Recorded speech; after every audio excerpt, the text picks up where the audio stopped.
നമസ്കാരം. പഹൽഗാം ഭീകരാക്രമണത്തിൽ നേരിട്ടും ഭീകരർക്ക് സഹായം നൽകിയും പങ്കാളികളായ പ്രാദേശിക ഭീകരരുടെ വീടുകൾ തെരഞ്ഞു പിടിച്ചിടച്ചു നിർത്തുന്നത് തുടരുന്നു. ഇതുവരെ 10 ഭീകരരുടെ വീടുകളാണ് ജമ്മു കാശ്മീരിൽ തകർത്തത്. 25 ടൂറിസ്റ്റുകളെയും ഒരു കശ്മീരിയെയും അതിക്രൂരമായി വെടിവെച്ച് കൊലപ്പെടുത്തിയ പഹൽഗാം ഭീകരാക്രമണത്തിൽ പഴുതടച്ച അന്വേഷണവും തെരച്ചിലും തുടരുന്നതിനിടെയാണ് ഭീകരരുടെ വീടുകൾ പൊളിച്ചു നീക്കുന്ന നടപടി പുരോഗമിക്കുന്നത്. കഴിഞ്ഞ 6 ദിവസത്തിനിടെ 10 ഭീകരവാദികളുടെ വീടുകൾ തവിടുപൊടിയാക്കി. കശ്മീരിൽ 2 ഭീകരരുടെ വീടുകൾ കൂടി സുരക്ഷാ സേന ബോംബിട്ട് തകർക്കുകയായിരുന്നു. ജമ്മു കാശ്മീരിലെ ബന്ദിപ്പോരയിലാണ് സംഭവം. ലഷ്കർ ഇ തോയ്ബ ഭീകരനായ ജമീൽ അഹമ്മദിന്റെയും ജെയ്ഷെ മുഹമ്മദ് അംഗമായ അമീർ നസീറിന്റെയും വീടുകളാണ് സുരക്ഷാ സേന തകർത്തത്. ജമീൽ അഹമ്മദ് 2016 മുതൽ ഭീകര സംഘടനയിൽ സജീവ അംഗമായിരുന്നുവെന്ന് ദേശീയ മാധ്യമമായ ഇന്ത്യ ടുഡേ റിപ്പോർട്ട് ചെയ്തു. പഹൽഗാമിലെ ഭീകരാക്രമണവുമായി ബന്ധപ്പെട്ട് കശ്മീരിൽ മറ്റൊരു ഭീകരവാദിയുടെ വീടാണ് സുരക്ഷാ സേന തകർത്തത്. തകർത്ത വീടിന്റെ ദൃശ്യങ്ങളും പുറത്തുവിട്ടിട്ടുണ്ട്.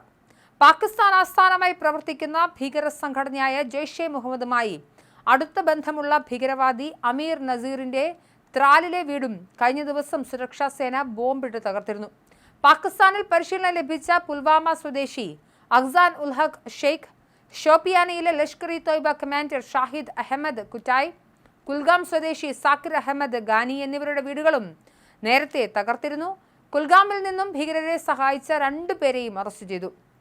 പഹൽഗാം ആക്രമണത്തിൽ നേരിട്ട് പങ്കെടുത്ത ലഷ്കർ ഭീകരരായ ആദിൽ ഹുസൈൻ തോക്കർ, സാക്കിർ അഹമ്മദ് ഗാനി, അമീദ അഹമ്മദ് ദാർ, ആസിഫ് ഷെയ്ഖ് എന്നിവരുടെയും സഹായം ചെയ്ത പ്രാദേശിക ഭീകരരായ ഷാഹിദ് അഹമ്മദ് കച്ചൈ, അസൻ ഉൽ ഹഖ് അമീർ എന്നിവരുടെയും ജെയ്ഷെ ഭീകരരായ അമീർ നസീർ വാനി, ജമീൽ അഹമ്മദ് ഷേർ ഗ്രോജി എന്നിവരുടെയും ടിആർഎഫ് ഭീകരരായ അഗ്നാൻ സാഫിദാർ, ഫറൂഖ് അഹമ്മദ് ദത്വ എന്നിവരുടെയും വീടുകളാണ് നെടുകെ പിളർത്തിയത്.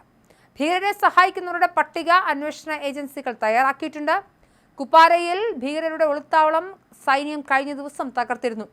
5 AK-47 ഉൾപ്പെടെ വൻ ആയുധശേഖരവും സൈന്യം കണ്ടെടുത്തു. ജമ്മു കാശ്മീരിൽ സജീവമായി പ്രവർത്തിക്കുന്ന 14 പ്രാദേശിക ഭീകരരുടെ പട്ടിക രഹസ്യാന്വേഷണ ഏജൻസികൾ ശനിയാഴ്ച പുറത്തുവിട്ടിരുന്നു. 20നും 40നും ഇടയ്ക്ക് പ്രായമുള്ളവരാണിവർ. 3 പേർ ഹിസ്ബുൾ മുജാഹിദിന്റെയും 8 പേർ ലഷ്കർ ഇ തോയ്ബയുടെയും 3 പേർ ജെയ്ഷെ മുഹമ്മദിന്റെയും പ്രവർത്തകരാണ്. പാകിസ്ഥാനിൽ നിന്നുള്ള ഭീകരവാദികൾക്ക് ആവശ്യമായ പ്രാദേശിക സഹായങ്ങളും നൽകുന്നത് ഇവരാണെന്നും വാർത്താ ഏജൻസിയായ ANI റിപ്പോർട്ട് ചെയ്തു. ചൊവ്വാഴ്ച ഉച്ചകഴിഞ്ഞായിരുന്നു പഹൽഗാമിനടുത്തുള്ള ബൈസരൻ വാലിയിൽ 25 വിനോദസഞ്ചാരികളെയും ഒരു പ്രാദേശിക പോനി റൈഡ് ഓപ്പറേറ്ററെയും ഭീകരർ വെടിവെച്ചു കൊന്നത്. കുറഞ്ഞത് 5 തീവ്രവാദികളെങ്കിലും ആക്രമണത്തിൽ ഉൾപ്പെട്ടിട്ടുണ്ടെന്നാണ് നിഗമനം. അതേസമയം പഹൽഗാം ഭീകരാക്രമണത്തിൽ കൊല്ലപ്പെട്ടവർക്ക് നീതി ലഭ്യമാക്കുമെന്നും ഭീകരർക്ക് തക്കതായ ശിക്ഷ നൽകുമെന്നും മൻ കി ബാത്തിൽ പ്രധാനമന്ത്രി നരേന്ദ്രമോദി. ജമ്മു കാശ്മീരിലെ പഹൽഗാമിലെ ഭീകരാക്രമണം ആഴത്തിലുള്ള ദുഃഖമുണ്ടാക്കി. എല്ലാ ഇന്ത്യക്കാരുടെ ഉള്ളിലും ആക്രമണത്തിനെതിരെയുള്ള പ്രതിഷേധം ഇരമ്പുകയാണ്. പഹൽഗാമിലെ ഭീകരാക്രമണം പാകിസ്ഥാന ഭീരുത്വത്തെ കാണിക്കുന്നതാണെന്നും അദ്ദേഹം മൻ കി ബാത്തിലൂടെ പറഞ്ഞു.